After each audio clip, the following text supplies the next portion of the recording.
नदी के तट पर स्थित एक प्राचीन मंदिर था जिसे लोग मोक्ष का द्वार कहते थे। यह मंदिर सैकड़ों साल पुराना था और मान्यता थी कि जो भी वहां अंतिम प्रार्थना करता उसे मोक्ष मिल जाता।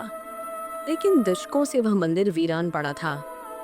लोगों का कहना था कि वहां आत्माएं भटकती हैं और जिसने भी मंदिर में रात बिताई और फिर कभी नहीं लौटा। रात्रि की चुनौती। गांव के युवक अर्जुन को इन बातों पर विश्वास नहीं था। वह तर्कशील था और भूत प्रेत की कहानियों को मनगढ़ंत मानता था। एक दिन उसने घोषणा कर दी कि वह मंदिर में पूरी रात अकेले रहकर आएगा। गांव के बुजुर्गों ने उसे मना किया, पर उसकी जिद के आगे कोई कुछ न कह सका। रात के अंधकार में अर्जुन एक लालटेन लेकर मंदिर की ओर बढ़ा। जैसे जैसे वह मंदिर के पास पहुंचा, वातावरण भारी होता गया।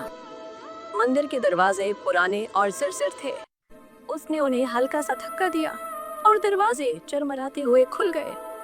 अंदर गहराती शांति थी और मंदिर की दीवारों पर अजीब आकृतियां बनी हुई थी। अदृश्य शक्तियां। अर्जुन ने मंदिर के अंदर प्रवेश किया और बीचों बीच पड़ी एक विशाल शिवलिंग के सामने बैठ गया। अचानक उसे ठंडी हवा का झोंका महसूस हुआ, जबकि बाहर हवा बिल्कुल शांत थी। तभी उसे लगा कि कोई उसके पीछे खड़ा है। उसने तुरंत मुड़कर देखा, लेकिन वहां कोई नहीं था। वह अपने विचारों को संभाल ही रहा था कि मंदिर के कोनों से एक धीमी गूंज उठी। यह किसी के फुसफुसाने की आवाज थी। अर्जुन ने लालटेन ऊंची की और आवाज की दिशा में देखा। मंदिर के कोनों में अंधेरा गहरा था और अचानक वहां एक धुंधली आकृति उभरने लगी। अर्जुन ने हिम्मत जुटाकर पूछा, कौन है वहां? एक स्त्री की करुण आवाज आई, तू यहाँ क्यों आया है? ये स्थान तेरा नहीं है। अतीत का रहस्य। अर्जुन का कलेजा कांप उठा, पर वह अपनी जगह डटा रहा।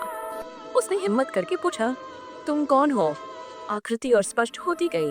वह एक युवती की आत्मा थी जिसका चेहरा पीड़ा से भरा था। उसने कहना शुरू किया, सदियों पहले मैं इस गांव की बेटी थी। मेरी शादी यहाँ के एक जमींदार से तय हुई थी और उसकी बुरी नीयत थी। जब मैंने उसकी बात नहीं मानी तो उसने मुझे इस मंदिर में बंद कर दिया और भूखा प्यासा तड़पने दिया। मेरी आत्मा अब भी मोक्ष की तलाश में यहाँ भटक रही है। अर्जुन की रीढ़ में सिहरन दौड़ गई और समझ गया कि यह मंदिर सच में एक श्राप से ग्रस्त है। श्राप की मुक्ति। अर्जुन ने साहस जुटाकर कहा, मैं तुम्हारी मदद कैसे कर सकता हूँ? आत्मा ने उत्तर दिया, मुझे मुक्त करने के लिए कोई पवित्र आत्मा इस स्थान पर सच्चे मन से प्रार्थना करे और गंगा जल अर्पित करे। अर्जुन ने तुरंत नदी से गंगा जल लाकर शिवलिंग पर चढ़ाया और आत्मा की मुक्ति के लिए प्रार्थना की। कुछ ही क्षणों बाद मंदिर में रोशनी सी फैल गई और आत्मा के चेहरे पर शांति आ गई। वह मुस्कुराई और धीरे धीरे वायु में विलीन हो गई। अंत। अगली सुबह गांव वालों ने देखा कि अर्जुन सही सलामत लौट आया था।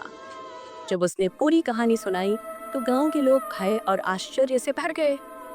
उस दिन के बाद से मंदिर में अजीब घटनाएं घटनी बंद हो गई और उसे फिर से पूजा पाठ के लिए खोल दिया गया।